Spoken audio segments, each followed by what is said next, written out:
Hola, Mita. ¿Te cambiaste el nombre o es otra cuenta?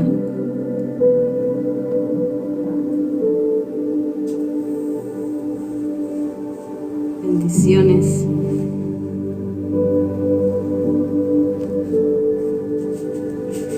Ah, vale, vale, me asustaste. Yo dije, ¿quién es? No, no, por el saludo me di cuenta. Hola, Liz, bienvenida.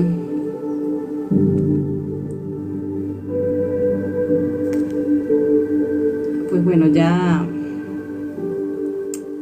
aquí abrimos otra vez. Como te comentaba, la anterior, yo también, mamita. La anterior salió un anuncio todo extraño ahí. Es que cierra tu like, que lo vamos a, o si no bloqueamos tu cuenta en 5 minutos. Y ni siquiera había alcanzado casi que ni a hablar ni nada. Entonces, no sé, súper raro. Pero bueno, con la ayuda de Dios, abrimos acá otra vez. Sí.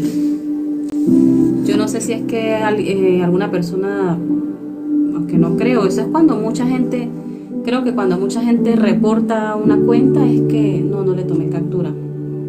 Cuando mucha gente reporta, creo que dicen eso, pero tampoco había mucha gente.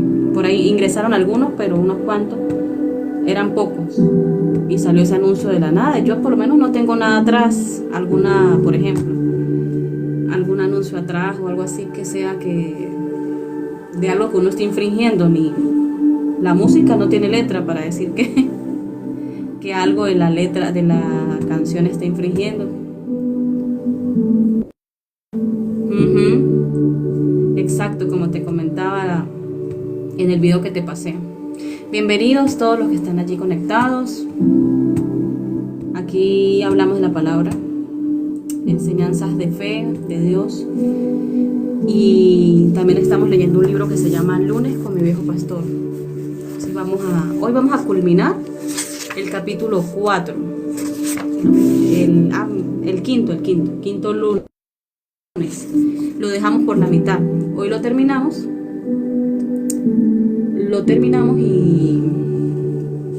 Y luego, un momento. Terminamos la lectura del quinto capítulo, ¿verdad? Estoy buscando algo por acá, ya me volvió a salir.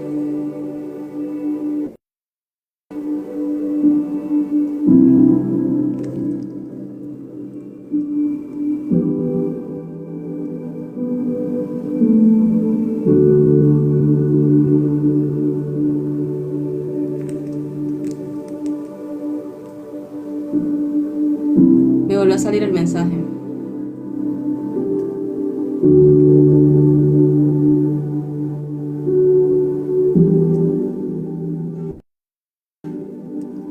Ya, me volvió a salir el mensaje, pero es una persona ahora que estoy leyendo bien. Ya lo bloqueé.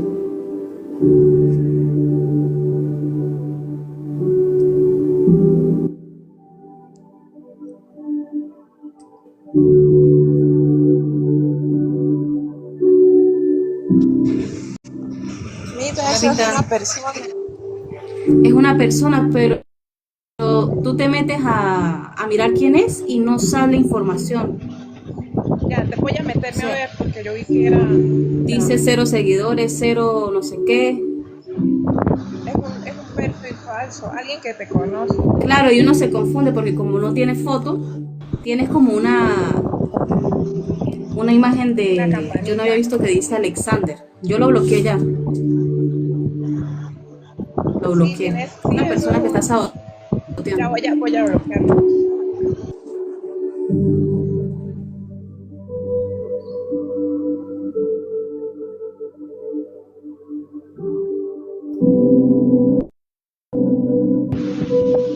Listo, ya lo bloqueé. También para que eliminen esa cuenta porque Ajá, eso es falso. claro, claro. Yo no me di cuenta del nombre. Reporten esa cuenta. Sí, ¿qué tal, no? Ahora se dedica, y dice cero, no tienen información, pero se dedica como a eso, a sabotear Es que online. es una cuenta falsa. Exacto, exacto, con ese propósito, claro. Bueno, ya voy a dar inicio, dentro de un momentico necesito abrir aquí un archivo.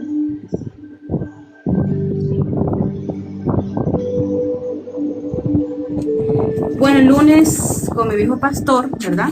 Nos quedamos en una historia. Nos quedamos en una historia donde se hablamos un poco de la pérdida de un hijo, el hijo de 12 años del pastor anciano. Y luego la última historia en la que quedamos se relata que un sabio habló con un maestro, con sus discípulos y les decía, si les voy a dar una fruta, ¿verdad? Si les voy a dar una fruta, pero se las doy pelada y mordida, ¿ustedes qué opinan? ¿No? Para resumir. Y el discípulo le dijo, uy, no, pero acepto que me la entregue pelada, pero mordida, uy, no. ¿Por qué? No es raro. Entonces, al final la moraleja es que en la vida nosotros no podemos tener, Dios no nos puede entregar la información del futuro, aunque Él lo conoce, nosotros tenemos que vivir y pasar procesos al tiempo correcto, indicado de cada proceso. Entonces no podemos saltarnos los procesos y saber lo que va a ocurrir. El único que tiene la capacidad de saber el futuro es Dios. Por lo que, bueno, aunque muchas veces queremos saber cómo se va a desarrollar una historia en nuestras vidas o en qué vamos a terminar, muchas veces queremos saber, tenemos la curiosidad, la necesidad, pero no puede ser así. No podemos saltarnos los procesos, debemos vivirlos, afrontarlos. Y la mejor forma de afrontarlos es agradecidos con Dios, en humildad, no en amargura, porque la amargura lo que hace es hundirnos más en medio del proceso difícil. Continuaré leyendo, le damos gracias a Dios por este tiempo. Y en la página 110, ya vamos en la página 110, bastante adelantados. Continúa así, dice así el relato. La historia había terminado y mi viejo pastor me enfocó con la mirada y dijo lo siguiente: si Dios permitiera que entendamos todo lo que nos acontece, me dijo, sería como estar comiendo una fruta masticada. Asentí con la cabeza mientras meditaba en la profunda sabiduría que podía desprenderse de una sencilla historia. No desesperes si hoy no captas el sentido de algo. Sigue comiendo la fruta. Eso también es el mensaje de la cruz. Entonces, ese es el primer mensaje de este día, la primera enseñanza. La paciencia, ¿verdad? Que es una virtud. Yo digo que es la virtud más completa para desarrollar un carácter en Cristo, porque la misma palabra lo dice, que cuando la paciencia está en nuestras vidas, seremos y haya culminado una obra completa en nosotros, seremos perfectos y cabales sin que nos falte cosa alguna. Entonces, la paciencia es esa capacidad de esperar sin desesperarnos en medio de la situación, de la problemática en la cual nos encontramos, en la prueba, en la aflicción. Esperar sin desesperar. Entonces, primer mensaje, no desesperar si hoy no captas el sentido de algo, porque muchas veces las cosas que nos pasan de pronto pueden ser muy confusas. Decimos, oye, pero yo creo que no merezco esto, yo creo que no entiendo por qué me está pasando esto a mí, no lo entiendo. Entonces, por esa razón, aunque no lo entendamos, no debemos desesperarnos.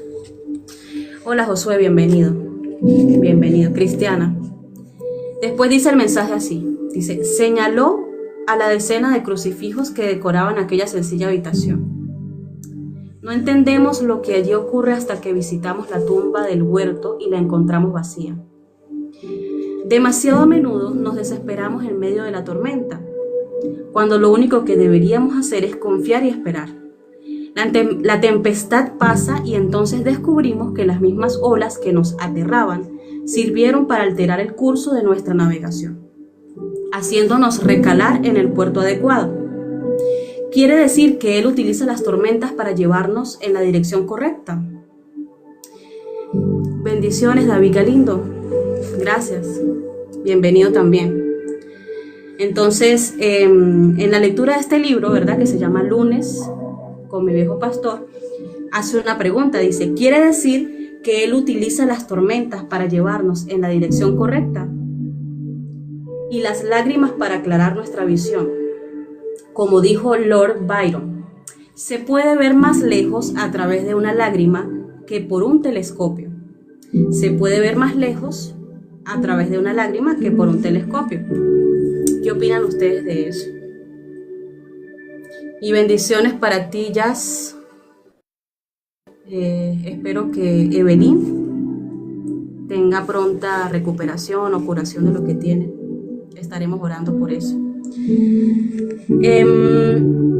Las lágrimas, ¿no? Las lágrimas vienen de los momentos difíciles de nuestra vida, pero solo es allí, en esos procesos, donde maduramos y donde crecemos en el carácter, donde crecemos en fortaleza, en compasión. Son las situaciones difíciles las que nos hacen crecer realmente. Las buenas, ¿verdad?, las bendiciones, son hermosas. Dios quiere darnos bendiciones, sí, y qué más bendición que su amor cada día, ¿no? Pero en medio de la alegría no es tanto lo que desarrollamos el carácter, no es tanto lo que maduramos, es en medio de las situaciones difíciles que Dios usa para probarnos, porque nuestra fe es probada a través de estas situaciones. Bendiciones para ti, David. Gracias. Continúo leyendo y dice así. Sabiduría es entender que la lluvia que empapa nuestro cuerpo y tiñe de gris el invierno es pintura del cielo, verde, rosa, amarilla, y que los vientos tempestuosos que nos hacen estremecer agitan ese aceite hasta darle la fluidez oleaginosa necesaria para servir al pincel de la primavera. Solo es cuestión de esperar y nuestro entorno se llenará de color. Asentí admirado de su sabiduría. Por otro lado, añadió, llegarás a comprender que las cicatrices forman parte de tus credenciales en el ministerio. Es fácil servir mientras todo va bien, ¿verdad? Es fácil sonreír mientras todo va bien. Pero las situaciones duras de la vida conferirán peso a tu servicio y profundidad a tus palabras. Lo que decía hace un rato, las situaciones duras de la vida son las que realmente se convierten en un testimonio de la fe que hay en nosotros. Se convierten en testimonio vivo de las maravillosas obras que Dios puede hacer, de los milagros que Dios hace y del consuelo que Dios trae aún en medio de la tempestad. Luego dice lo siguiente, y bienvenidos y gracias a todos los que están conectados. Bendiciones para todos. El libro continúa de la siguiente manera. Sonrió mientras remataba la sentencia. No te fíes demasiado del discurso de un hombre que no tiene cicatrices. Uno de los riesgos más grandes que enfrenta la iglesia. Ok, esta afirmación, ¿verdad? Esta oración aquí, de 2 líneas, donde dice, no te fíes demasiado del discurso de un hombre que no tiene cicatrices. Uno de los riesgos más grandes que enfrenta la iglesia. Bueno, muchas veces en los entornos cristianos Lamentablemente estamos llenos de liderazgos que a veces le hace falta el peso del servicio, el peso que confiere, como estamos hablando, lo que le da profundidad a las palabras, es el pasar por aflicciones. Entonces, cuando el liderazgo no tiene ese peso, ese carácter, ese desarrollo que lo da son las aflicciones, las situaciones difíciles. Cuando un liderazgo no ha pasado por tormentas, muchas veces es un liderazgo vacío, porque no hay perspectiva, no hay profundidad en lo que se dice, a veces no hay testimonio. Y muchas veces una persona, y eso lo podemos ver reflejado, por ejemplo, en la crianza de los hijos. Hay refranes incluso, de que refranes, también en la palabra de Dios en Proverbios nos habla de que cuando se cría un hijo en el temor a Dios, pero bajo la disciplina, una orientación con disciplina, es un hijo que luego pues tiene una dirección correcta, ¿no? Por lo general. Hay excepciones, ¿verdad? Que a veces las personas se dejan influenciar del entorno. Pero por lo general, cuando un hijo es bien criado, ¿verdad? Y no se consiente en todo lo que el hijo quiere, ¿no? No se le da todo lo que el hijo pide. Entonces es un hijo que aprende a valorar. Asimismo nosotros como hijos de Dios, cuando pasamos por tormentas, pasamos por dificultades, maduramos y somos más agradecidos, somos más humildes, aprendemos a humillarnos delante de Dios.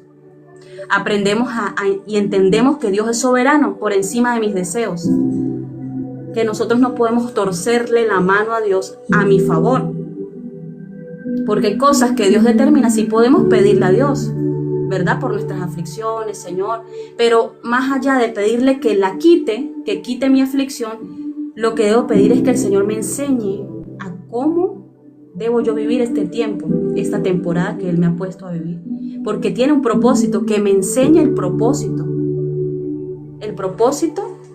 por el cual el Señor ha permitido X situación en mi vida. Y sé que el Señor es grande en misericordia y Él no le va a colocar una carga más allá de la que pueda resistir, ¿verdad? Y el Señor lo va a consolar, le va a dar la fortaleza a través del Espíritu Santo para afrontar esta situación. Pero no podemos entonces, Señor, quítame esta situación, porque ni siquiera nuestro Señor Jesucristo exigió esto cuando tuvo que enfrentar la cruz. Dijo con sus palabras que se hiciera la voluntad del Padre, aunque le era difícil, sabía lo que tenía que enfrentar, pero que se hiciera la voluntad del Padre. Así debemos decir nosotros: Padre, haz tu voluntad en medio de esta situación. Luego dice así: uno de los riesgos más grandes que enfrenta la iglesia.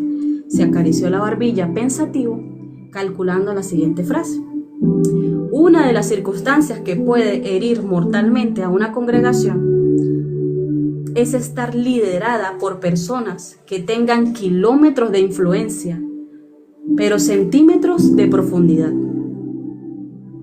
Kilómetros de influencia, pero centímetros de profundidad, ¿verdad? Muchas veces, como conversábamos un poco unos minutos atrás, hay liderazgos que tienen mucha influencia, ¿verdad? Personas muy reconocidas, pero lamentablemente falta profundidad, porque las pruebas son las que dan esta profundidad, el cómo las enfrentamos, con paciencia, con amor, con agradecimiento, con humildad, sometiéndonos a Dios.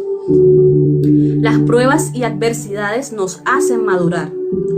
Los tiempos de sequía nos llevan a hincar las raíces y profundizar en la tierra. A profundizar en la tierra, buscando el agua. Eso confiere peso al ministerio.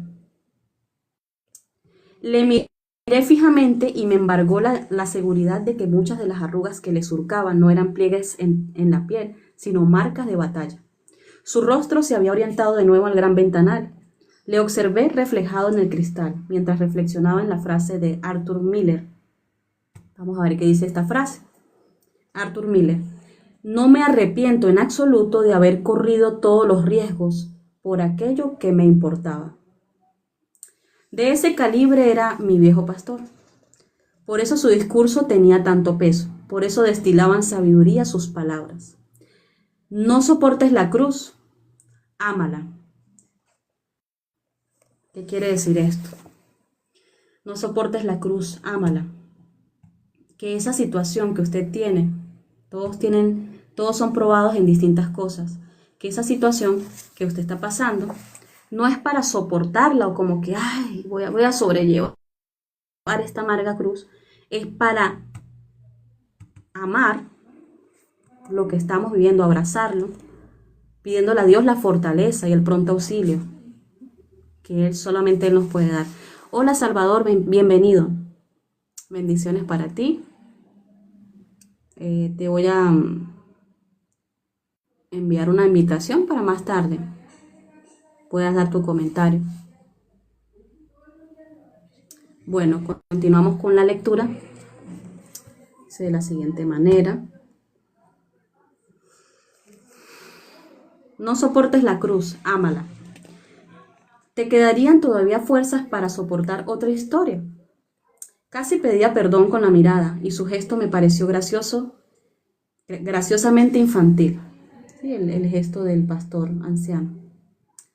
Ya te advertí que tengo mucho que contar y pocos oídos dispuestos a escuchar. Pues aquí tiene a alguien deseoso, le aseguré.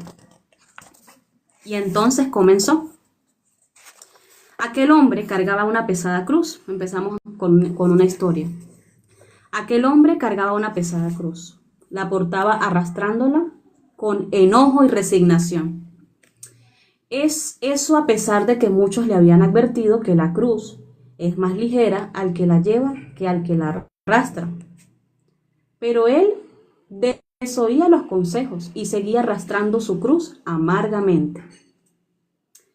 Esta se enganchaba en las piedras del camino y se enredaba entre las hierbas, haciendo penoso el avance.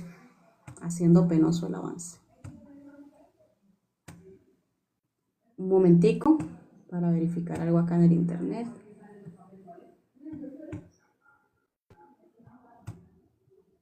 Sí, los que están allí me están oyendo bien, porque tengo como problemitas con el internet.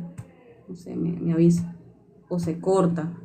¿Sí? ¿No se corta? Ok. Bien. Ok, gracias. Está bien.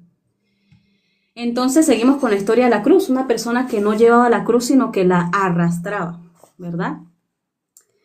Esta se enganchaba en las piedras del camino y se enredaba entre las hierbas, haciendo penoso el avance. Un día atravesó un paraje desértico, tan extenso y árido que pensó que moriría. El sol justiciero quemaba su cabeza y achicharraba su espalda. Fue de casualidad que adoptó una posición en la que el madero se interpuso entre su cuerpo y el sol, y descubrió que su pesada carga le aportaba sombra. Sorprendido del grato descubrimiento, se acurrucó, guareciéndose tras la madera. Días después comenzó a sentir mucha hambre. Durante la travesía por el desierto apenas había comido nada y se notaba débil y desnutrido. Observó un frondoso manzano cargado de fruta, pero las jugosas manzanas estaban demasiado altas como para alcanzarlas. La vista de aquella fruta incrementó su apetito y el pobre lamentó tener una comida delante, pero no poder disfrutarla. Quejoso y medio desesperado, apoyó la cruz contra el tronco del árbol y se sentó en el suelo a seguir lamentándose. Al alzar la vista, descubrió que aquel madero podía ser una escalera que le acercara a la fruta. Así lo hizo y comió hasta saciarse. Poco después, en su largo recorrido, cruzó un inhóspito paraje nevado. La cruz se enterraba en la nieve y el avance era lentísimo y realmente duro. De pronto escuchó el aullido de los lobos y sintió un estremecimiento. Estaban muy cerca y supo que venían en su busca.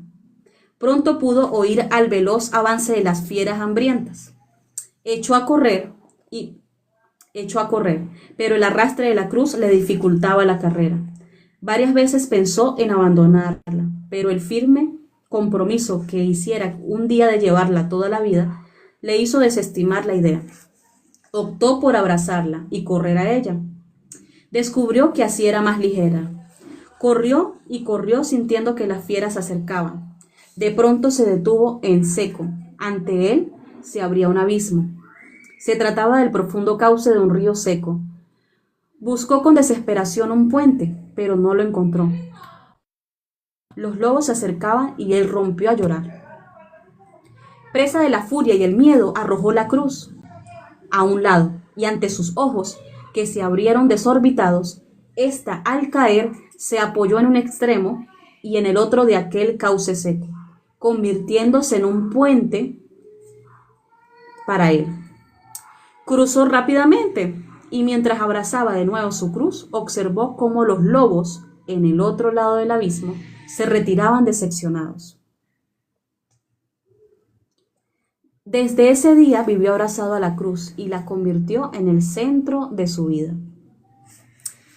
Ok, Salva, me dices que está fallando, a ver, ¿te das cuenta? Sí está fallando el internet, el video, pero sí me oyes. Sí se oye. Fue un momento.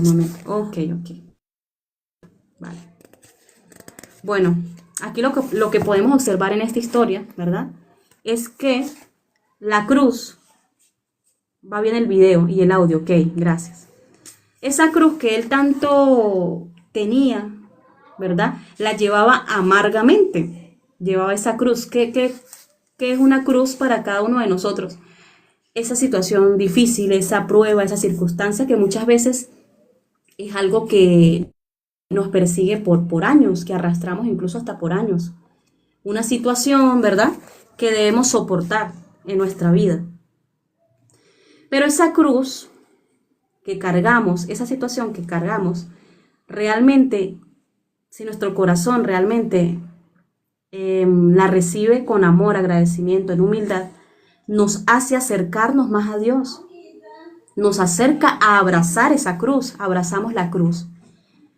Esa situación nos lleva a unirnos más al Señor, para pedirle su auxilio, para pedirle su consuelo, para que sea Él fortaleciéndonos en medio de esa situación. Entonces muchas veces esa cruz que cada uno puede cargar es ese puente que nos acerca más a Dios. Es esa situación que nos acerca más a Dios. Por eso dice acá el pastor, ama la cruz que Dios aproxime a tu vida. Me dijo mi viejo pastor, cualquiera que sea esta.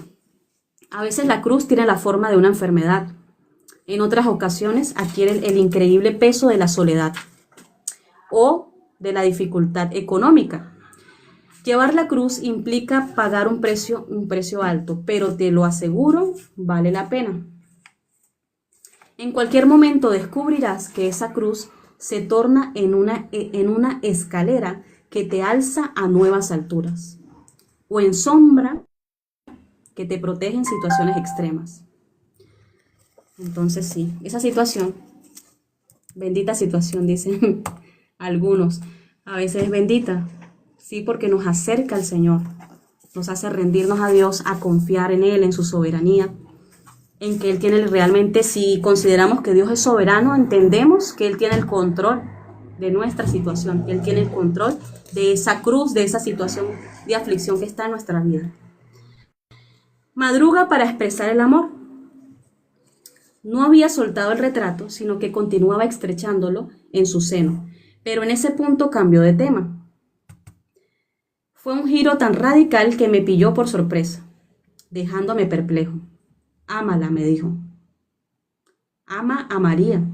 No te retraigas nunca de brindar tu amor a los más cercanos, porque no sabes cuándo los que hoy están cerca dejarán de estarlo. Ama hoy, expresa hoy, abraza hoy. No digas que es demasiado pronto. porque no sabes si ese pronto será demasiado tarde.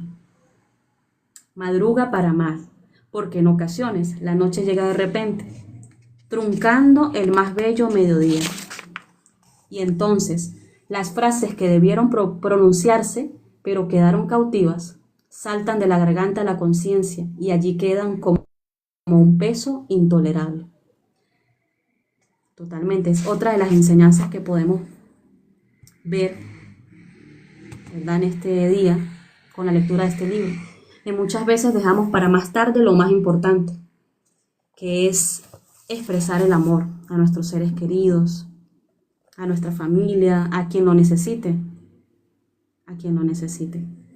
Y pensamos que vamos a tener toda la vida, que vamos a tener un montón de años para expresar el amor, que el tiempo, ¿verdad?, que tenemos el tiempo comprado, pero realmente nunca sabemos cuál va a ser el último instante, tanto de nuestra vida como la vida de los que nos rodean.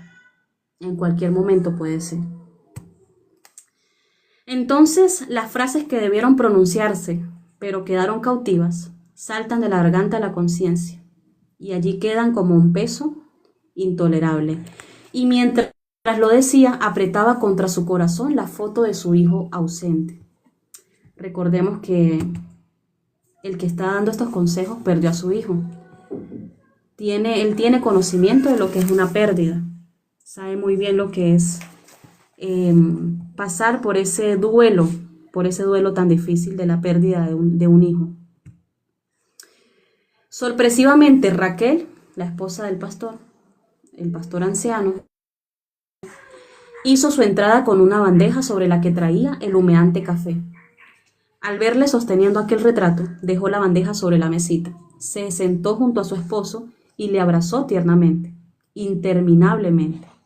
Viéndoles así, reparé en que, por muy grande que haya sido la pérdida, Dios jamás permite la bancarrota. Siempre deja a nuestro lado dosis suficientes de amor. Me limpió una lágrima con el dorso de mi mano antes de volver a mirarles. Seguían fundidos en el abrazo. Y observándoles me afirmé en la idea de que Dios no nos deja huérfanos ni a la deriva, ni desnudos. Pensé también que a veces perdemos la vida añorando el abrazo de quien se fue, sin percibir que a nuestro lado hay 1000 brazos que desean arroparnos en nuestra noche más fría.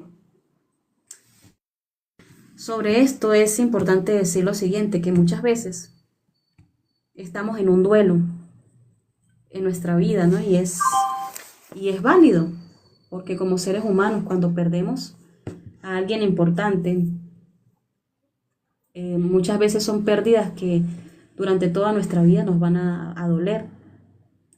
Pero lo que no podemos hacer es sumirnos en una amargura, en una depresión tan grande, que olvidamos a las personas que quedan aquí a nuestro lado, que también necesitan de nuestra atención, del amor que podemos darles, de una palabra de ánimo. Entonces, es un poco egoísta cuando nos centramos solamente en nuestro dolor y olvidamos a los que nos están rodeando, que también necesitan de nuestro cariño, que necesitan de nuestra atención.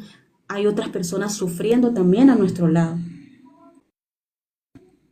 Y nosotros estamos llamados a ayudarnos los unos a los otros, a perdonarnos, a consolarnos los unos a los otros, pero si nos quedamos sumidos en la tristeza, en la amargura, en la depresión, por esa pérdida que tuvimos, por ese dolor, estamos siendo un poco egoístas, porque hay personas que necesitan que les demos una mano. Nosotros también necesitamos ayuda, pero también estamos llamados a ayudar a otros.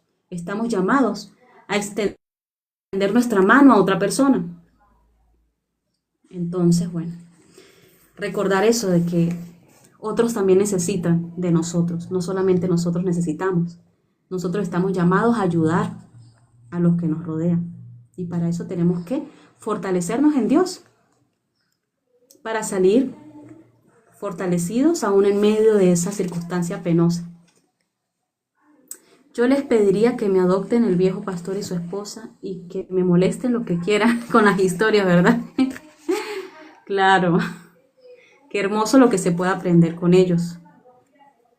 Imagínate cada día recibir esas enseñanzas, cada tarde, con un café, con una... Es algo muy bonito. Compartir con ellos, de verdad. Bueno, llenémonos de la sabiduría del Señor y para que seamos más adelante esos viejos pastores que dan de esa sabiduría a otras personas también. Me haría más bien ellos a mí que yo a ellos. Yo creo que nos hacemos bien todos, ¿verdad? El Señor nos utiliza a todos, grandes, pequeños. Nos retroalimentamos juntos en la unidad de Cristo. Bueno, ya casi culminamos este quinto lunes. Termino por leer unos fragmentos que quedan, que dice así. Viéndoles así, reparé en que por muy grande que haya sido la pérdida, Dios jamás permite la bancarrota. Así es. Hoy veía el título de un libro que se llama Fracasos exitosos.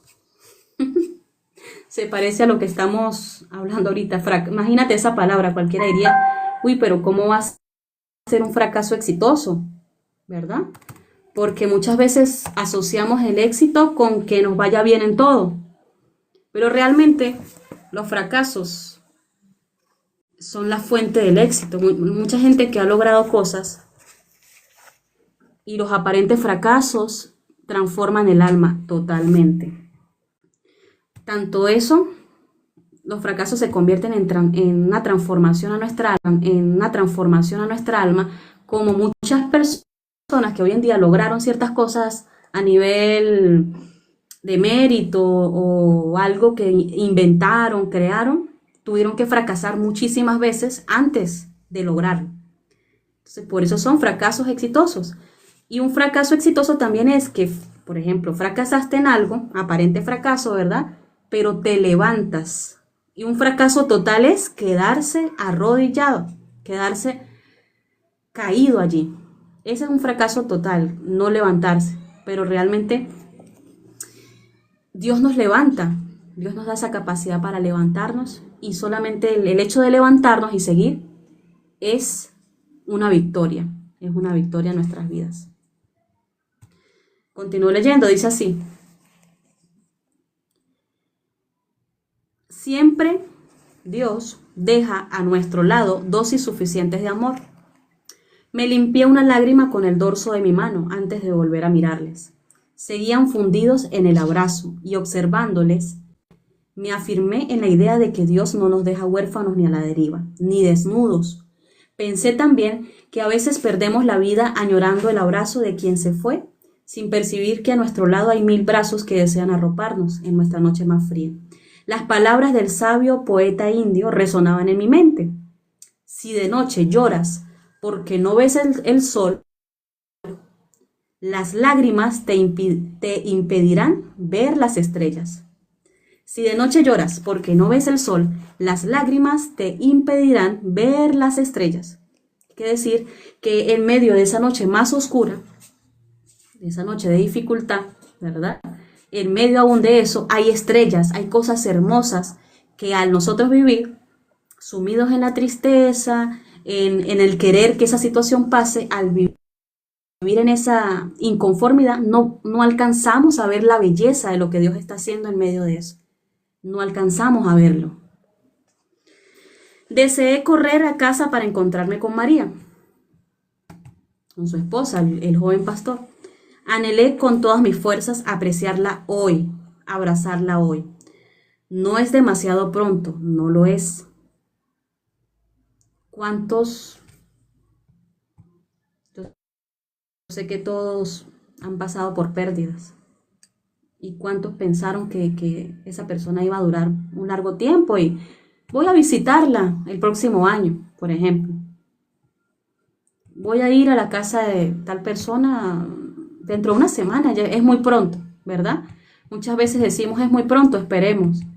Pero realmente, mientras más pronto mejor, en sembrar el amor, en ayudar al prójimo. Mientras más pronto, mucho mejor. Es hoy, como dice aquí el autor. Es hoy. No es demasiado pronto, no lo es.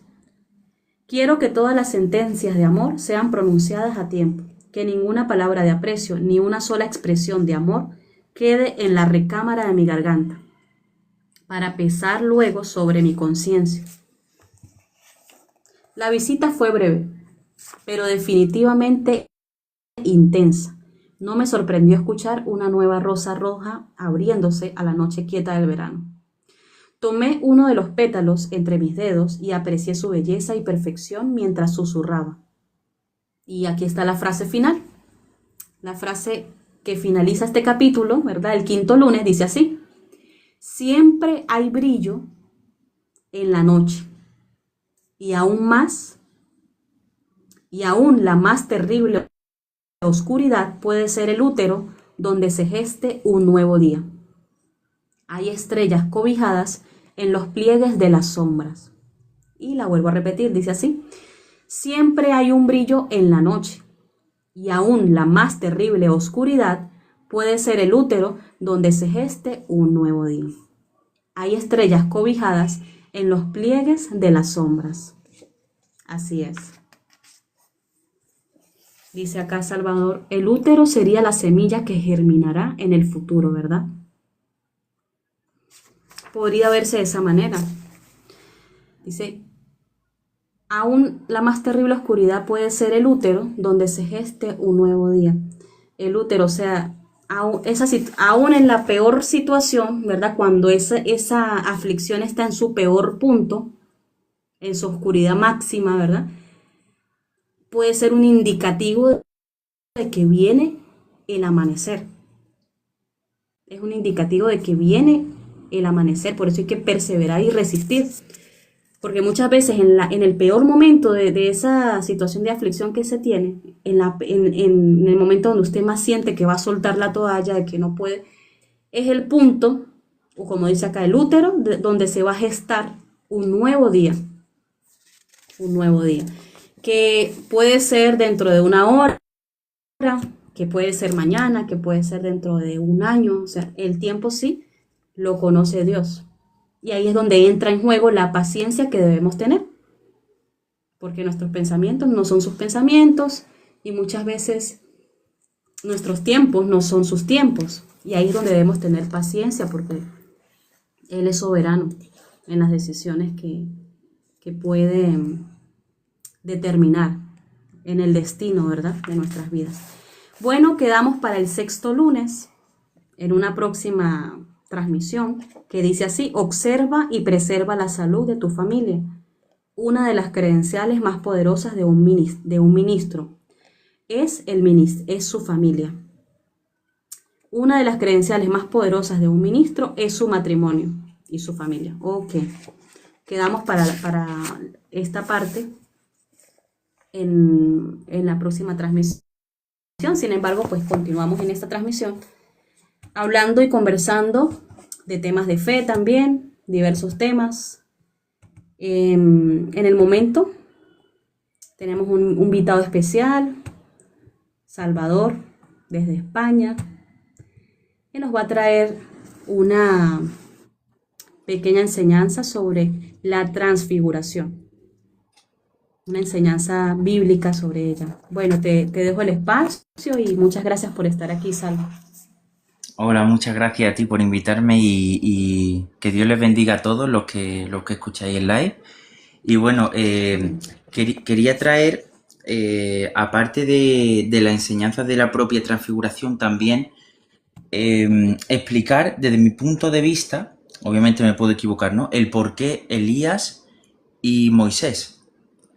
O sea, independientemente de lo que sucede en la transfiguración, he estado leyendo a Elías y Moisés y hay cosas que me cuadran del por qué ellos dos y no otras personas, ¿no?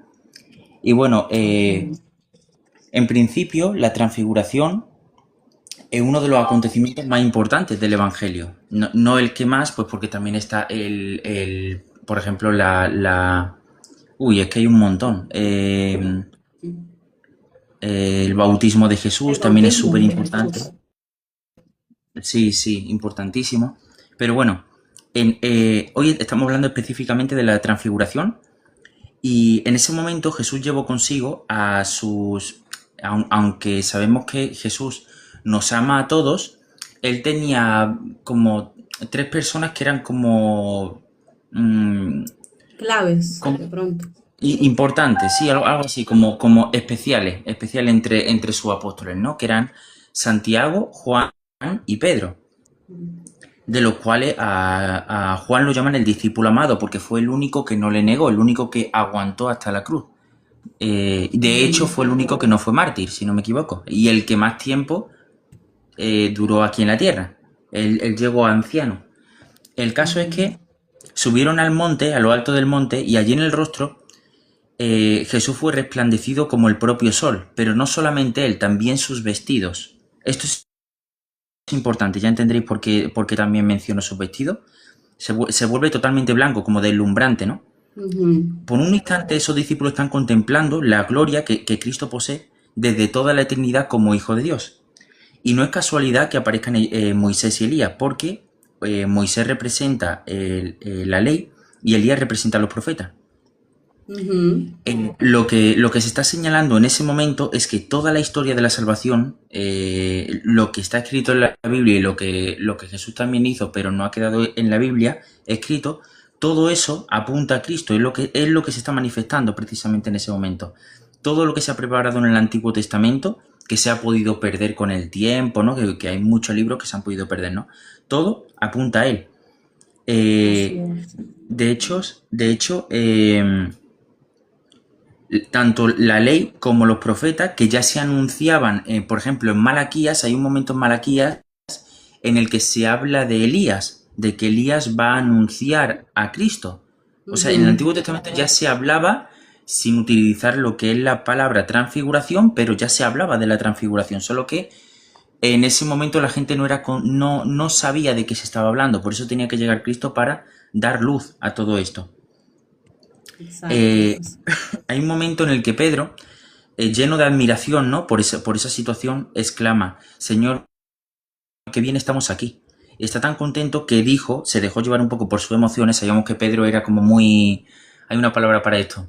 Temperamental, ¿no? Creo. Él dijo, Sí. si quieres, haré 3 tiendas. Una para ti, otra para Moisés y otra para Elías. Y en ese momento hay una reacción, eso es una reacción profunda humana de Pedro, que nos puede pasar a cualquier persona si, por ejemplo, se presentara el Señor, yo qué sé, con San Pablo, que es un santo que admiro mucho, y otro, ¿no? Por ejemplo, ¿no? Nos podemos poner muy nerviosos, muy contentos, ¿no? Y decir algo así, ¿no? Sin embargo, en ese momento que dijo Pedro eso, justo en ese momento, una nube luminosa cubrió lo que son los cielos y se oyó la voz de nuestro Padre, diciendo, este es mi Hijo amado en quien me complazco, escuchadlo. O sea, el Padre, yo saco la conclusión, aunque no lo dice explícitamente la Biblia, pero como sucede justo después de lo que dijo Pedro, saco la conclusión en que el Padre quería como direccionar a Pedro diciéndole de que miraran a Jesús, que independientemente de que estuvieran ahí Moisés y Elías, que eran 2 personas muy admiradas por los judíos en ese momento, a quien había que mirar era Jesús, porque no eran conscientes todavía de quién era Jesús, ¿no? Porque el Padre, nuestro Padre, podría haber dicho, escuchad a Moisés, a Elías junto a mi hijo, o podía haber dicho, no sé, podía haberlo puesto a Jesús en el mismo nivel que ellos. Aquí yo veo una clara demostración de cómo, sin ánimo de ofender a los profetas, porque los profetas eran muy, muy importantes en el Antiguo Testamento, considerar a Jesús un profeta es como un insulto, a pesar de lo grandes que eran, ¿no? En el Antiguo Testamento. Porque el Padre dirige toda la atención a Cristo. De hecho, en el Antiguo Testamento, nuestro Padre decía que, o sea, se decía en el Antiguo Testamento que era un Dios celoso, que no le daba toda la gloria a nadie. Sin embargo, con Jesús no sucede eso. A Jesús sí le da la gloria, y es precisamente por los méritos del mismo Jesús. Sucede algo que provoca de que de hecho, hoy en día mucha gente, sobre todo judíos, no lo aceptan, porque es totalmente contrario a lo que siempre han creído desde sus sesgos, ¿no? Y bueno, Moisés, por ejemplo, fue muy, muy, muy servidor del Señor, y Elías fue uno de los más grandes profetas de la historia de Israel. Son dos gigantes en la fe, ¿no? Sin embargo, delante del Hijo de Dios, incluso ellos quedan como servidores, a pesar de lo grandes que eran considerados, ¿no? Porque la gloria de Jesús no es simplemente la gloria de un santo extraordinario o de un profeta privilegiado del Antiguo Testamento como Samuel, que es un profeta que me gusta mucho. Ahí lo que se estaba mostrando realmente era la manifestación de su propia gloria divina. Yo creo que es uno de los momentos en los que más se manifiesta que Él es Dios, precisamente por lo que le sucede, y no solamente, pues eso, también en sus vestiduras, ¿no? Y también otra cosa importante a tener en cuenta es que Él no recibe una gloria prestada como la recibieron los profetas. Él manifiesta la gloria que le pertenece como el Hijo Eterno del Padre. Le pertenece a Él. Esto no ha sucedido antes, en ningún momento. También es significativo que la transfiguración ocurra justo antes de la pasión, porque Jesús sabe que sus discípulos van a contemplarlo golpeado, humillado, coronado de espinas y clavado en la cruz. Por eso les concede ver antes un anticipo de lo que va a ser su gloria, para que cuando llegue el escándalo de la cruz, recuerden que ese hombre aparentemente, entre comillas, derrotado, es en realidad el Señor de la gloria. Y esta enseñanza sigue siendo válida para nosotros, porque hoy en día podemos estar atravesando enfermedades, una pérdida, una decepción, o luchas contra el pecado, o un momento en el que aparentemente parece que Dios guarda silencio, ¿no? Capaz cualquier persona puede mirar su vida y piense que todo carece de sentido. Sin embargo, la transfiguración nos recuerda que Dios ve el final de la historia mientras nosotros solo vemos un capítulo, que es el de hoy, el capítulo de hoy. Esto los discípulos no lo entendían bien, porque en ese momento, porque no habían visto todavía a Jesús sufrir, ¿no? Solo después de la resurrección lo comprenderían, que no había sido una derrota, sino el cambio hacia la victoria. De hecho, fue después de la cruz cuando ya empezaron, ya tuvieron claro el camino de mártires que iban a tener. En ese momento ya les cambió todo el panorama a los apóstoles y empezaron a tirar para adelante y oye, parecían otros, completamente diferentes antes de la cruz. Del mismo modo, muchas veces nosotros no entendemos el propósito de las pruebas que recibimos, ¿no? Esto tiene que ver con lo que tú estabas diciendo antes, precisamente. Sin embargo, si permanecemos unidos en Cristo, podemos confiar en que ninguna lágrima que nosotros le ofrezcamos a Dios será inútil, y que ningún sufrimiento vivido con Él va a ser en vano. Porque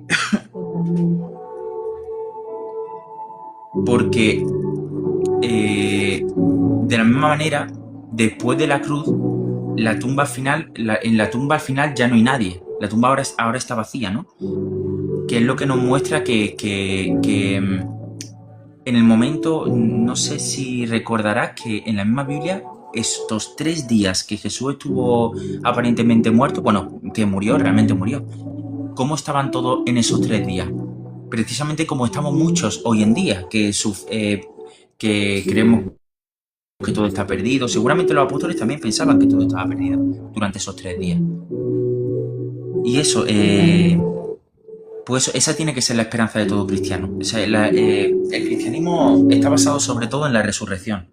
La historia no termina con todo sufrimiento que vayamos a vivir ahora, sino la historia termina con la gloria de Cristo, con la ascensión de Cristo, precisamente. La gloria de Cristo, totalmente. Y la transfiguración es muestra, ¿no? Sí, exactamente. Es muestra de esa gloria aquí en la tierra, por eso es tan glorioso. Y de hecho siempre debería renovar nuestra fe, recordar eso, recordar la transfiguración. No solo la transfiguración, también la crucifixión, o sea, la resurrección, perdón, y la ascensión también debería renovarlo, porque va...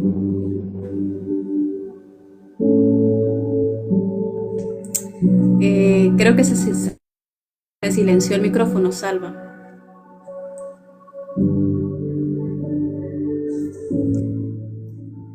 Se silenció el micrófono. No sé si me oyes bien. ¿Ahora se escucha? Ahora sí. Se te silenció un momentito. Vale. Yo lo había congelado. Bueno, pues eso. Esto también, otra cosa que me enseña es que siempre debemos escuchar la voz de Dios por encima de cualquier otra voz. Cualquier otra voz que escuchemos, incluso de familiares, sea nuestra esposa, nuestros hijos, nuestros padres, siempre tenemos que intentar escuchar la voz de Dios antes, porque Dios sabe lo que nos conviene, aunque nosotros no lo entendamos. Nosotros podemos no entender el camino. Dime. No, sí, continúa. Sí. Nosotros podemos no entender el camino de la vida. Sabemos que el mismo Señor que mostró su gloria en el monte es el mismo que venció la muerte. Si nosotros permanecemos fieles a Él, un día contemplaremos esa misma gloria. La misma, exactamente la misma. Y bueno, pues esa es la enseñanza que quería dar sobre la transfiguración. Ahora quisiera también dar la enseñanza de Moisés y Elías. ¿Por qué ellos dos? Esto es algo que me ha llamado mucho la atención leyendo Éxodo, por ejemplo. Y es que, mira, empezando a hablar de Moisés, él estuvo en el Sinaí, en el monte de Sinaí. No sé si te has percatado de que cuando él baja del monte ocurre algo extraordinario. En Éxodo 34:29 dice: al bajar Moisés del monte Sinaí con las 2 tablas del testimonio en sus manos, no sabía que la piel de su rostro se había vuelto radiante por haber hablado con Dios. O sea, el rostro, por pasar mucho tiempo allí con el Señor, cuando él bajó, él estaba radiante. Sin embargo, cuando él estuvo con Jesús, él ya no estaba radiante. El que estaba radiante era Jesús. Y no como le sucedió a Moisés, que él estuvo radiante porque estuvo cerca del Señor. Jesús radiaba por él solo, por él mismo, sin necesidad de nada más. Ahí está la gran diferencia, ¿no?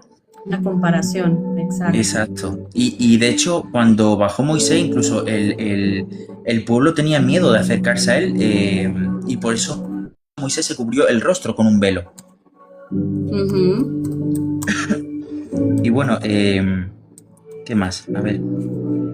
Sí, pues eso, en el caso de Jesús, como he dicho, no simplemente está reflejando una gloria recibida, sino que no solamente su rostro se resplandece, sino que sus propios vestidos resplandecen. Eso no le sucedía a Moisés.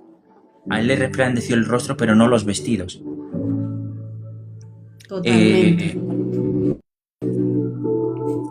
Bueno, mientras sigues allí, y hay unas preguntas, ¿verdad?, que te voy a hacer en un ratito. Sí, me falta Elías. En el caso de Elías sucede otra cosa muy curiosa, porque con Moisés, el que se reveló fue el Padre, en el monte Sinaí, ¿no? Nuestro Padre. Sin embargo, con Elías sucede, a ver, la Biblia no lo especifica, pero podría ser el Padre, obviamente, o podría ser el Espíritu Santo, porque hay un momento en Primera de Reyes, capítulo 19, donde Elías llega al monte Horeb y entra en una cueva. Entonces Dios le dice: sal y ponte en el monte ante el Señor, ¿no? Y aquí sucede una secuencia muy curiosa, y es que, estando él allí, pasa un viento fuerte, después sucede un terremoto, luego después fuego. Pero el texto dice que el Señor no estuvo en esos fenómenos, ni en el fuego, ni en el viento fuerte, ni en el terremoto. Sin embargo, al final llega el susurro de una brisa suave. Esto me recuerda cuando Jesús habló con Nicodemo, cuando le dijo, bueno, esto yo no sé si aparece en la Biblia, pero esto lo dice en la serie de Chosen, que Jesús le dijo a Nicodemo: ¿tú el viento lo puedes ver? Le dice: no. Le dice: pero puedo sentirlo, ¿verdad? Lo mismo sucede con el amor. No lo podemos ver, pero lo podemos sentir. Eso sucede con el Espíritu Santo. No podemos verlo, pero podemos sentirlo. No es como una especie de brisa suave, algo así. Entonces, yo aquí saco la conclusión. No sé si la persona que se presentó ante Elías fue el Padre o el Espíritu Santo, bueno, seguramente fue el Padre, pero bueno, tú sabes, en el Antiguo Testamento no se especifica con detalle eso. Pero bueno, lo que se dice es que era un susurro de una brisa suave. Y cuando Elías lo está en Juan 3:8, que dice: el viento sopla donde quiere y se oye su sonido, pero no se sabe de dónde viene ni a dónde va. Comparando esto con la acción del Espíritu Santo. Exacto. Y cuando Elías lo oye, al igual que Moisés, se cubre el rostro con el manto y sale de la cueva. Se cubrieron los dos el rostro. O sea, por motivos diferentes, Moisés se cubrió el rostro porque tenía miedo el pueblo y todo eso. Y en el caso de Elías se cubrió por... no creo, no sé si explica el por qué se cubre, pero se cubre el rostro justo después del susurro de la brisa suave. Entonces en ese momento Dios le habla.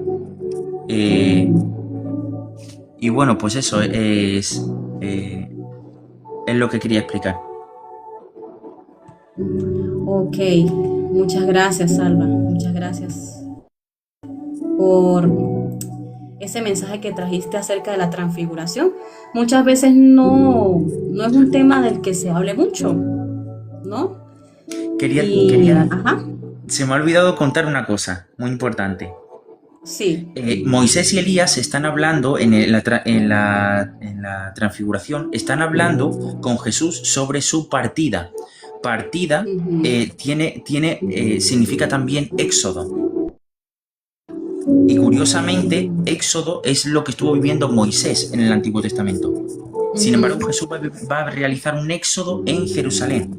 Esto es impresionante porque, como he dicho, Moisés protagonizó el éxodo de Israel a Egipto y Jesús realiza un nuevo éxodo de la misma manera que en el Antiguo Testamento está la Antigua Alianza y en el Nuevo la Nueva Alianza, que es con Jesús.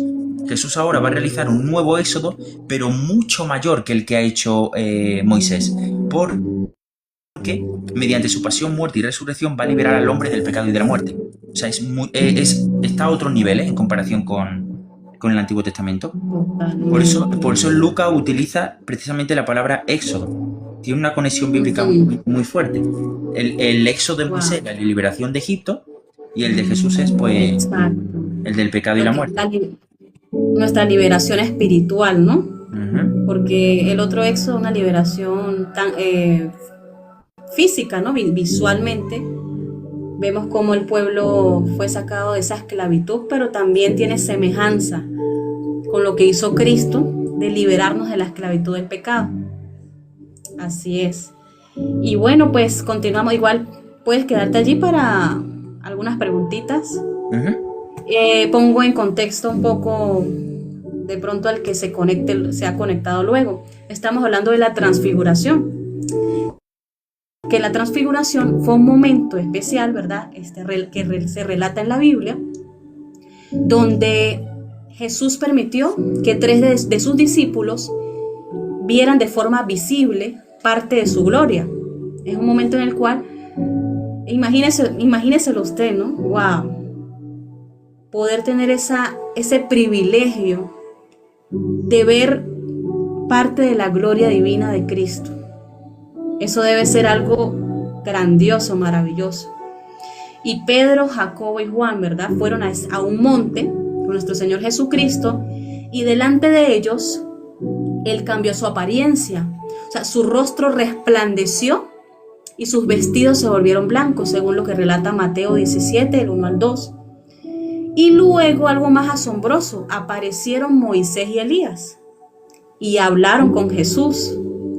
Después, ¿verdad? Toda esta escena, una nube los cubrió y se escucha una voz desde el cielo que decía, en Mateo 17:5, este es mi Hijo amado, en quien tengo complacencia, a Él oí. Fíjese eso, ¿no? A Él oí. Y lo que hablaba nuestro hermano Salvador, todos estos detalles de que Dios Padre muestra allí, estando Jesucristo en su humanidad, revela parte de su gloria y además enfatiza esto de la transfiguración. Es una confirmación de que Cristo es el Hijo de Dios y está unido con el Padre y el Espíritu Santo, ¿verdad? En coinonía, en comunión. Pero es una demostración vital para nosotros como los creyentes que debe elevar nuestra fe y debe hacernos confiar más plenamente en Cristo como nuestro Dios, porque es un momento en el cual sucede algo sobrenatural, ¿verdad? Es el momento en el cual sucede, al igual, anteriormente vemos en el bautismo de nuestro Señor Jesucristo, que también una voz de los cielos, ¿verdad? La voz del Padre diciendo, este es mi Hijo amado en el cual tengo complacencia. Y luego vemos en este hecho de la transfiguración, faltando poco poco tiempo para ir a la crucifixión, vemos cómo el Señor revela parte de su gloria a 3 de sus discípulos. Entonces es algo maravilloso. Y como decía Salva ahorita en su exposición, tenemos allí a Moisés y Elías, ¿verdad? Que hablábamos, también hablábamos hace pocas horas de esa confirmación de cómo todo está en unidad, ¿verdad? Elías como parte del representante de los profetas y Moisés como el representante de la ley, una unidad, ¿verdad? El Antiguo y el Nuevo Testamento, todo lo que fue antes, ¿verdad? Ya era parte del plan divino para lo que estaba sucediendo en el momento y para lo que vino en el futuro para nosotros como hijos de Dios. Entonces imagínate, siempre tengamos presente en nuestros corazones la transfiguración, un hecho tan glorioso que nos sigue demostrando que creemos a un Dios vivo, un Dios sobrenatural, un Dios real, ¿verdad? Y bueno, Salva, por ejemplo, para ti, ¿qué revela? Y también los que están ahí en los comentarios, por favor, pueden escribir. ¿Qué revela la transfiguración acerca de la identidad de Jesús? ¿Qué podemos dar? ¿Qué detalles podemos ver allí acerca de la identidad de Cristo? ¿Qué puedes comentar sobre eso? Yo diría la clarificación de que Él es quien se estaba esperando en el Antiguo Testamento. O sea, Él es el cumplimiento de las profecías. Sí, yo lo tengo claro. Si todo el mundo tuviera el Cordero discernimiento, inmolado. si todo el mundo tuviera el discernimiento suficiente, hoy en día no existirían judíos, serían todos cristianos. Yo lo tengo clarísimo, sí, más que nada porque Jesús vino precisamente para que todos le siguiéramos. Pero claro, tenemos nosotros la libertad, porque si no, el amor no tendría sentido, si no tuviéramos libertad para decidir amar. Es el amor más bonito que hay, que pudiendo no amar, decidamos amar. Y el Señor nos dio esa libertad para hacerlo pero bueno, el Señor parte nos... también de un propósito, el hecho de que También, el pueblo judío se resiste a Cristo, gracias a que se resisten, dicen Romanos, ¿no? Que ellos no creyeron, gracias a eso el evangelio se extiende a los gentiles, a nosotros. Entonces dice el apóstol Pablo que más bien hay que de cierta manera, ¿no? Como que agradecer el hecho de que ellos no recibieron, porque ahora se extendió a todos el evangelio. Eso es y que cierto. va a venir un momento, exacto, va a venir un momento donde el Señor va a abrir la venda de sus ojos. No sabemos el tiempo, ni la forma, ni a quiénes, pero es verdad, mucha cantidad de judíos, ¿verdad? Creo que yo no lo he leído aún, pero creo que hay una parte que dice eso, que a mucha cantidad de judíos les hará abrir los ojos y eso. Exacto, en el libro de Romanos. ¿Y qué significa para ti que, aunque ya lo habías comentado hace un rato, ¿verdad? Pero para el que esté ahorita oyendo, que el Padre diga a él oí? ¿Qué significa para mí? Pues a ver, si en el Antiguo Testamento nuestro Padre dijo que él era el único Dios, cosa que lo sigue diciendo, porque Jesús no es un Dios diferente al Padre, eso también es importante saberlo. La conclusión que saco es que nuestro Padre permite que adoremos a Cristo, porque es Él, es el mismo Dios. Exacto. Y al permitirlo, no cometemos idolatría adorando a Cristo. Y hay también una gran enseñanza, o más bien como más que enseñanza, sería como una muestra fiel de que por más de que Elías y Moisés estaban allí presentes, porque son parte importante de todo lo que ha venido, ¿verdad?, de nuestra historia, para hoy en día ser nosotros cristianos. Hubo un Moisés que Dios le reveló la ley, ¿verdad? Hubo un Sí, Elías que estuvo con poder y gloria haciendo prodigios, ¿verdad? De parte del Señor, con la ayuda del Espíritu Santo, del poder de Dios. Pero a pesar de toda esa grandeza que puede haber en ellos, a él oí, él pudo haber dicho a ellos oí, ¿verdad?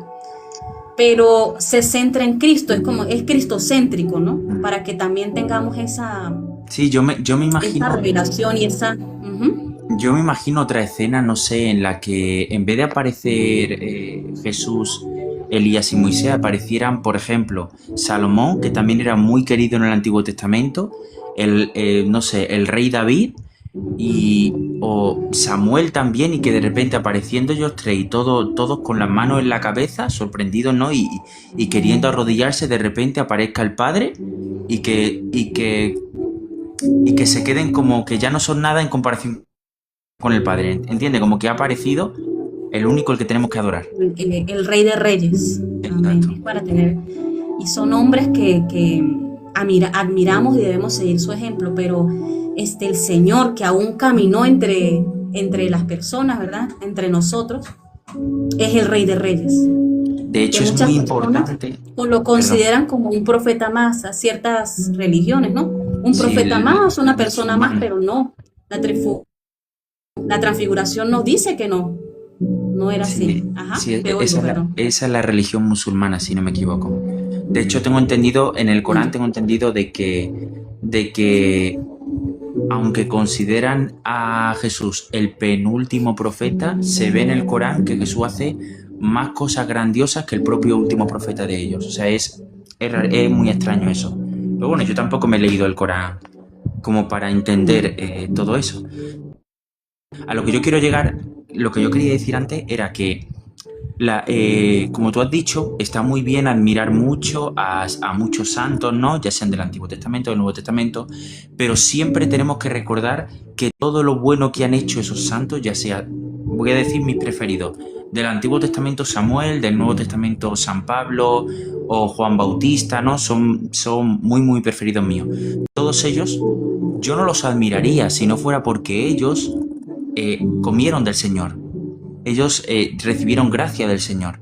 Si no hubieran recibido gracia del Señor, no serían buenos santos. Ahí está el punto. Que dependen ellos mismos Todo lo que del somos Señor. por la gracia de Dios. Así es. Amén, así es. Bueno, otro aspecto relevante. Bueno, una última pregunta que me gustaría hacerte, ya algo más personal. Dice, ¿qué tiene que ver la transfiguración o qué semejanza puedes hallar en el hecho de la transfiguración con la cruz y nuestra propia vida? Estaba comentando antes que, como dije, la transfiguración es un preludio de lo que le espera después, y la cruz es precisamente un preludio de lo que sucede después, que es la ascensión. O sea, acaba pasando exactamente lo mismo, solo que la diferencia yo diría que es que en la transfiguración nos están mostrando, bueno, a nosotros no, perdón, a los apóstoles les están mostrando como A nosotros cuando leemos también. Hombre, sí, estamos... también, pero ellos estuvieron viéndolo en primera fila, ¿no? Ah, claro, ellos tuvieron fue esa realidad, no ese privilegio de estar allí, claro, Sí. sí. A lo que quiero llegar es que ellos vieron un poquito de lo que les espera en el reino de los cielos, ¿no? De la gloria del Señor. A nosotros lo que... Bueno, sin embargo, en la crucifixión estaba como más camuflado, ¿no? La gloria del Señor, porque lo que se mostraba era la supuesta derrota del Señor, la supuesta derrota.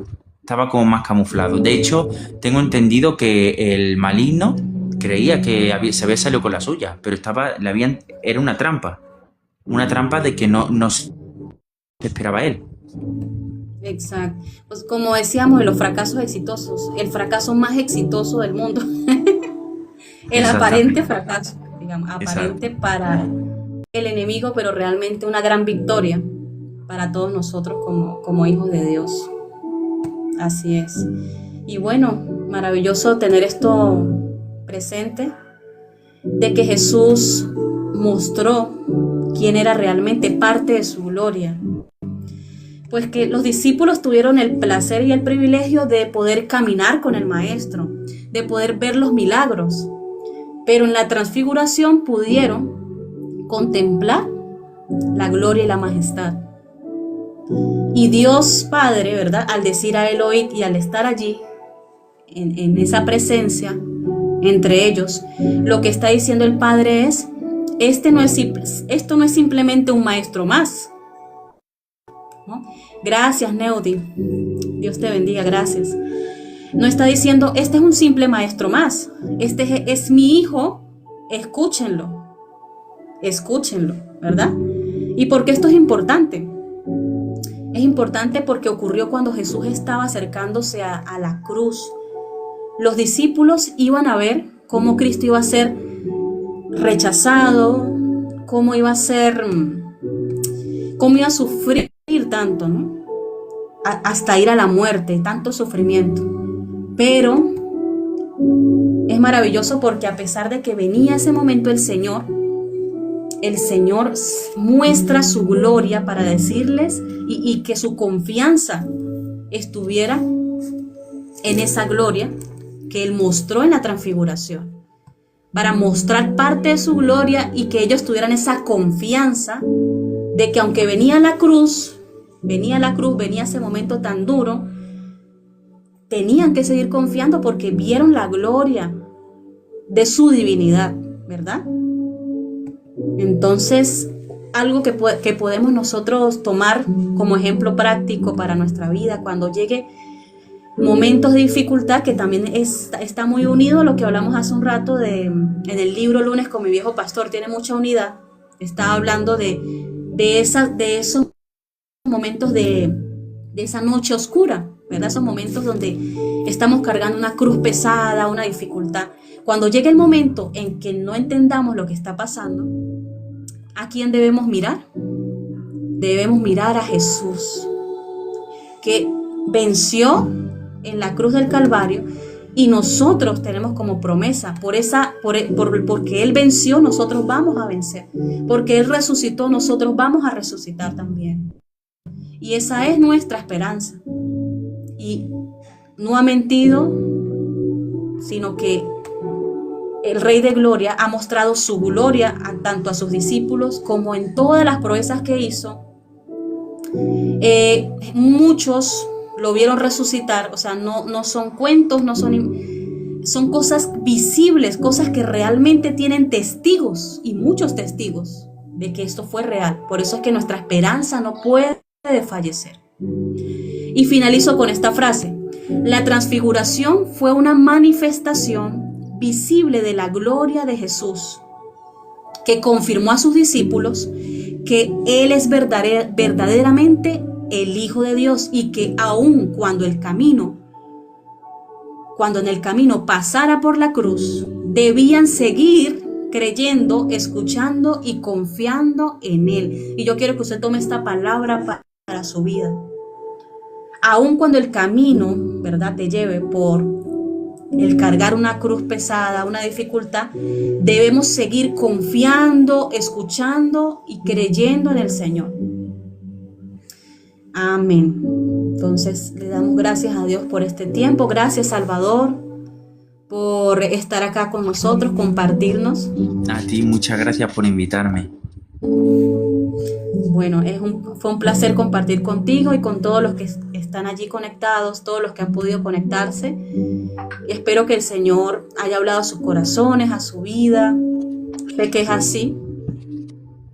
Y bueno, continuamos en este live. Pues estuvimos hablando, ¿verdad?, de lo que es pasar por tormentas, dificultades. Todos estamos pasando alguna dificultad, pero que nuestra confianza a través de la transfiguración, lo que acabamos de hablar, yo creo que se aviva nuestra fe, se aviva porque recordamos un hecho tan maravilloso, donde el Señor Jesucristo muestra visiblemente parte de su gloria, visiblemente, y esto nos debe regocijar y nos debe ayudar a que carguemos la cruz con fe, con la fe y la plenitud de saber que nuestra vida está en manos de ese Rey de Gloria que mostró su gloria y que resucitó en la cruz del Calvario para darnos salvación, y que nuestra vida está en sus manos. Y que si está en sus manos, pues debemos confiar de que Él va a hacer obras maravillosas y está haciendo obras maravillosas en nuestros corazones a través de lo bueno y de lo que aparentemente no sea muy bueno para nosotros. Bueno, muchísimas gracias por todo, por estar allí presente, y culmino el live leyendo el Salmo capítulo 2, porque estamos leyendo los salmos también, aparte de la lectura del libro y de otras conversaciones.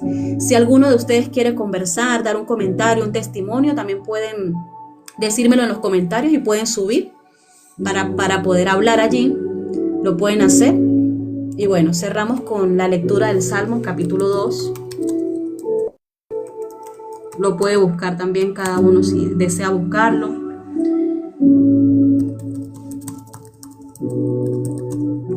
Y ya lo leemos. Ok. El Salmo capítulo 2 dice lo siguiente. Dice lo siguiente. El reino del ungido de Jehová. Capítulo 2. ¿Por qué se amotinan las gentes y los pueblos piensan cosas vanas? Se levantarán los reyes de la tierra y príncipes consultarán unidos contra Jehová y contra su ungido, diciendo: rompamos sus ligaduras y echemos de nosotros sus cuerdas. El que mora en los cielos se reirá, el Señor se burlará de ellos. Luego hablará a ellos en su furor y los turbará con su ira. Pero yo he puesto mi rey sobre Sión, mi santo nombre. Yo publicaré el decreto. Jehová me ha dicho: mi hijo eres tú. Yo te engendré hoy. Pídeme y te daré por herencia las naciones, y como posesión tuya los confines de la tierra. Los quebrantarás con vara de hierro, como vasija de alfarero los desmenuzarás.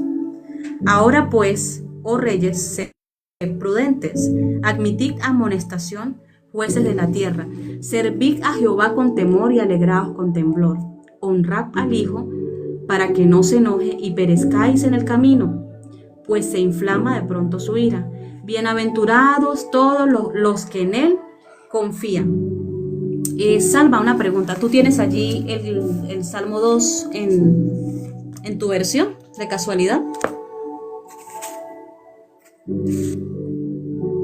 Voy a mirar. No sé si esto. Quería ver si de pronto lo puedes leer. Sí. Leerlo nuevamente en tu versión, por favor. Y sigamos meditando mientras escuchamos la lectura.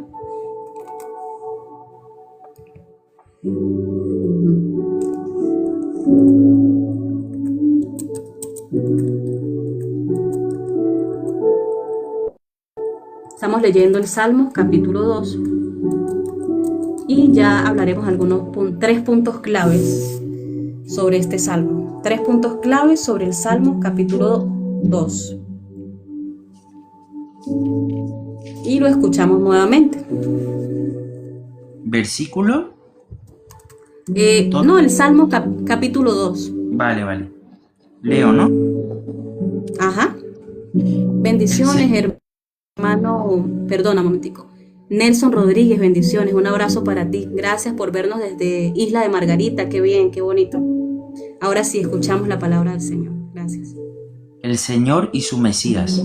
¿Por qué se amotinan las naciones y los pueblos planean un fracaso? Se alían los reyes de la tierra, los príncipes conspiran contra el Señor y contra su Mesías. Rompamos sus coyundas, sacudamos su yugo.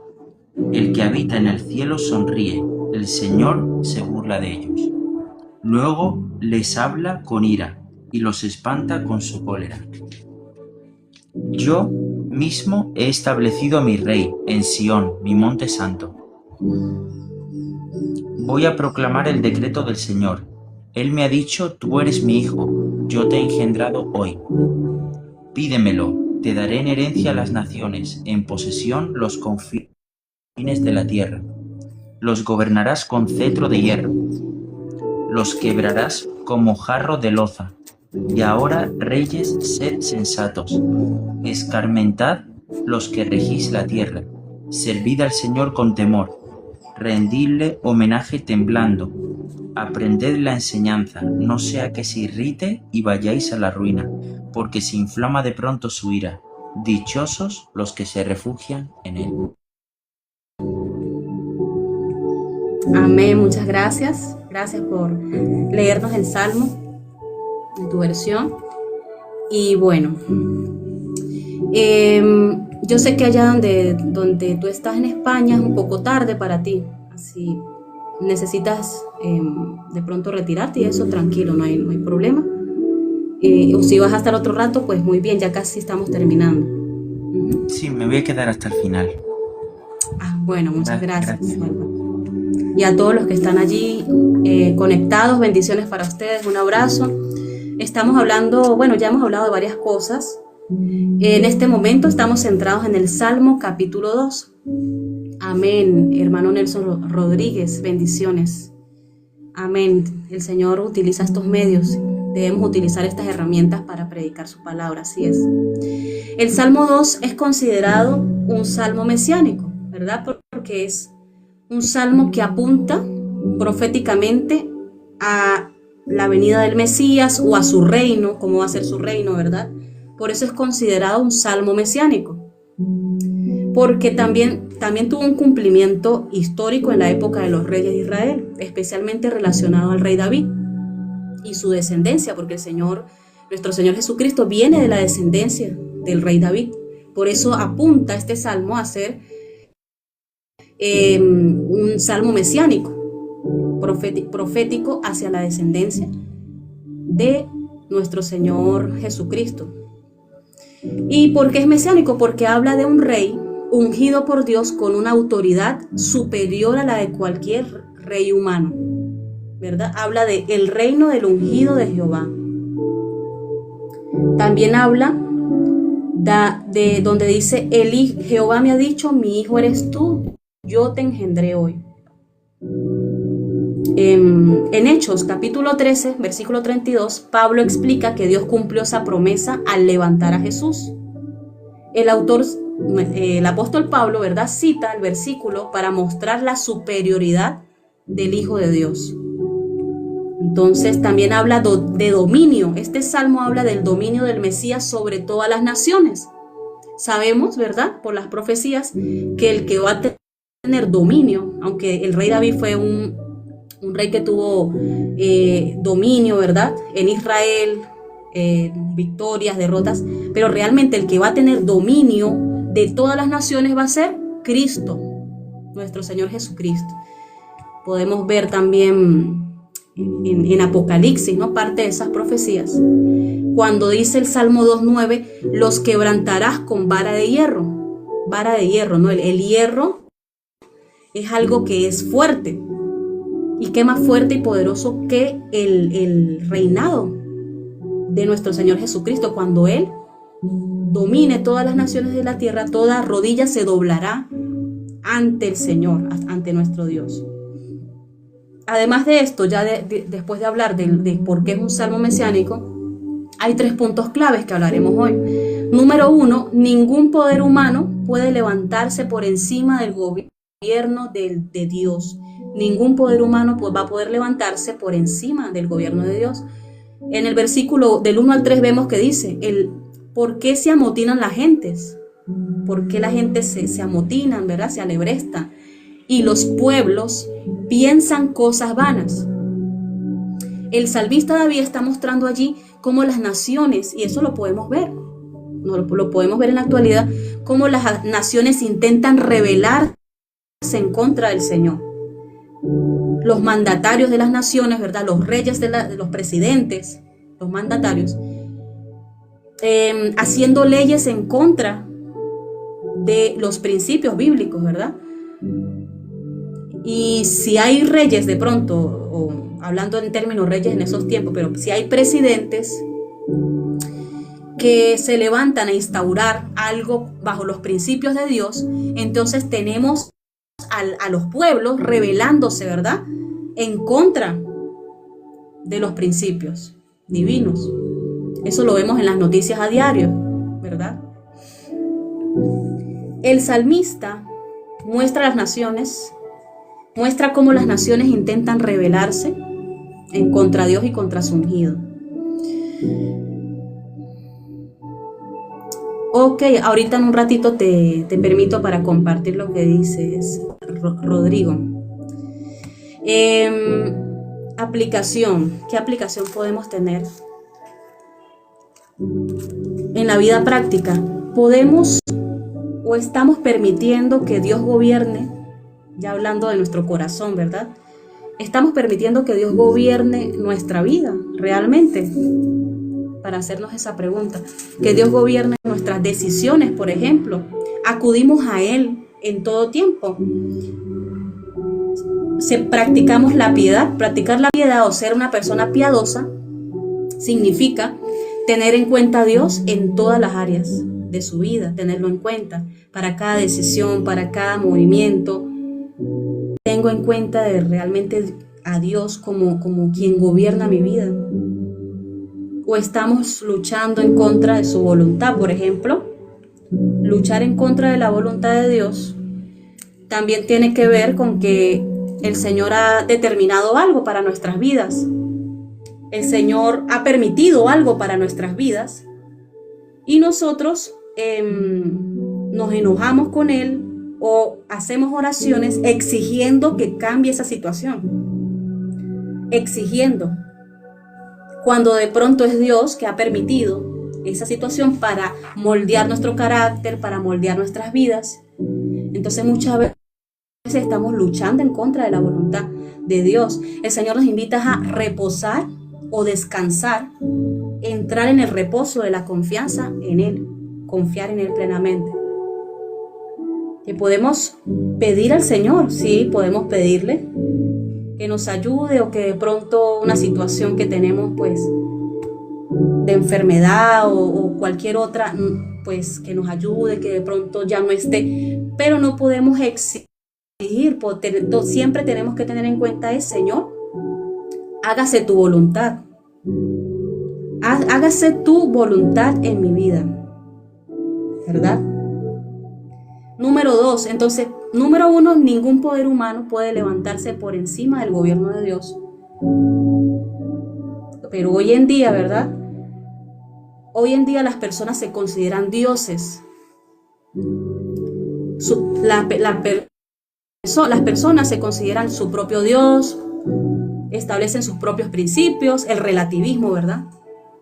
De que no importa, cada quien puede creer lo que quiera, no hay como un principio que nos dirija, sino cada quien puede hacer como quiera. Y es la forma en que el enemigo ha dañado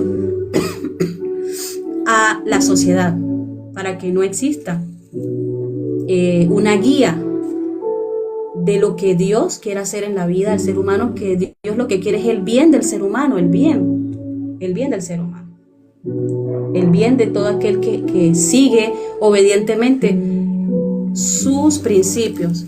Dice Salvador, me recuerda a la gente que utiliza la frase decreto que suceda eso. Sí.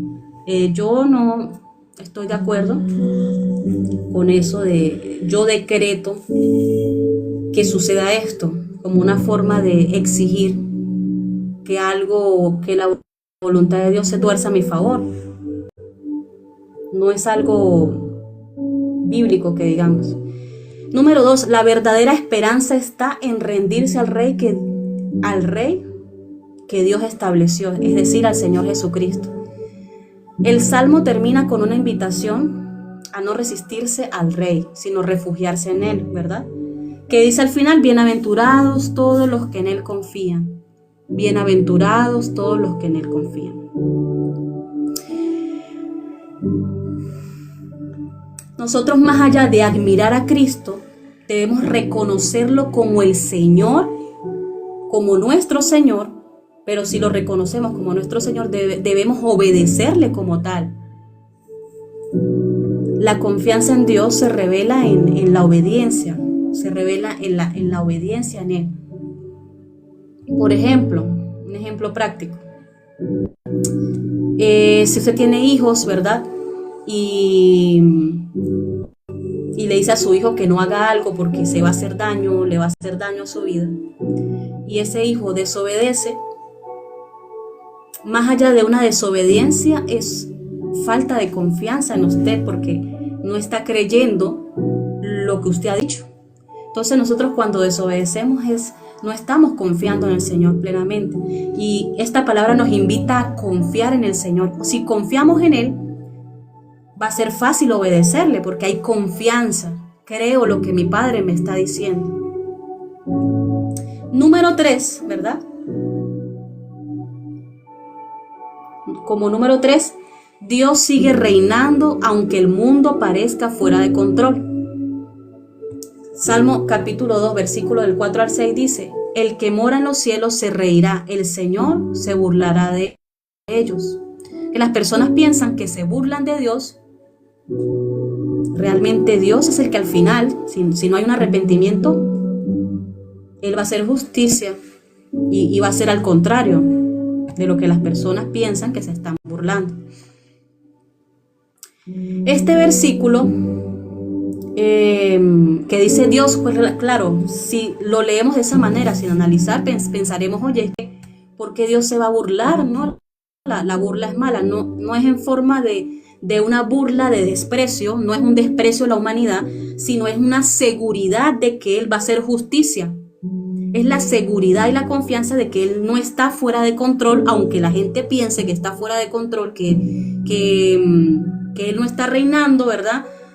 Aunque la gente lo piense, se burlará porque es que realmente el que tiene el control es Él, que Dios permanece en su trono, y aunque las personas se rebelen, en un momento se recibirá la justa retribución.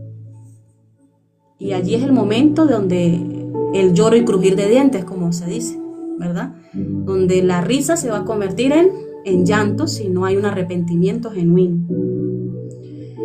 Entonces, nuestra confianza no es en el que las circunstancias sean fáciles, sino que saber que si Dios gobierna y si Dios sigue gobernando, sigue en su trono, mi vida está en sus manos y mi vida está en buenas manos. Mi vida va a tener un buen término, un buen final. Nuestro final es de victoria en las manos del Señor. Y el Señor sigue siendo Dios y va a hacer en su tiempo justicia, aunque parezca que la maldad está reinando en el sistema del mundo, pero realmente Dios en su misericordia lo que está esperando es el arrepentimiento. Pero Él sigue reinando y reinará por los siglos de los siglos. Así es. Bueno, muchísimas gracias.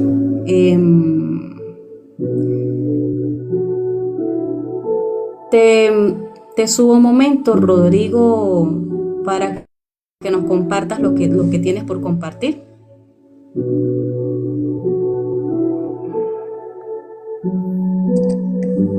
Ya te mandé una solicitud. Hola, buenas tardes, buenas noches, no sé dónde están ustedes. Buenas tardes, bendiciones. ¿De dónde nos de hablas? Santiago, de acá de Chile. De Chile, muy bien, bienvenido. Bienvenido. ¿El hermano de dónde? ¿El hermano Salvador? España, de Málaga. De España. Aleluya, ya está levantándose o acostándose. Acostándome a punto. Yo aquí estamos media tarde, como las 6 de la tarde. Uh-huh. Bienvenido, mi hermano. Gracias. Hay algo que aprendí del reino, porque es algo muy importante entender que la Biblia, podemos ver que hay tantas denominaciones, tantas iglesias y tantas denominaciones, bautistas, pentecostales, adventistas, siendo que el Espíritu Santo que inspiró a todos los hombres de Dios es uno solo. ¿Por qué hay tantas interpretaciones de la Biblia? Y yo hablo de arrepentimiento y este no es arrepentimiento, bautismo no, este no es bautismo, este bautismo es. no sé si me entiende, tantas interpretaciones de lo que un espíritu habló. Y entendiendo algo que me llamó mucho la atención, es que cuando Jesús vino, dice aleluya, en Mateo 10:7, dice que habiendo elegido a los 11, dice en Mateo 10:5, dice, y los mandó diciendo a sus 12 discípulos, los mandó diciendo, por caminos de gentiles no vayáis, ni aldea de samaritanos entréis, sino ir antes a las ovejas perdidas de la casa de Israel. Y yendo, decid, el reino de los cielos se ha acercado. Eso está, gracias a Dios me lo he aprendido, tanto que lo he explicado, me lo he aprendido ya de memoria. Y es una bendición aprenderse la palabra. La cosa es que ahí está literalmente Jesús. Ahí está literalmente Jesús. ¿Te la paso luego? No la tengo. Ah, le eché a la taza que está ahí.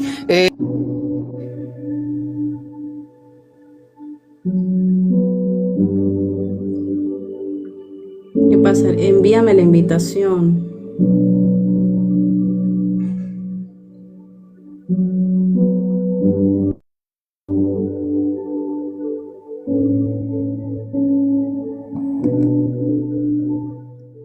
Voy a abrir el live otra vez que tengo problemas aquí. Ya abro el live de nuevo. Tengo un problemita con el internet. Bueno, bendiciones.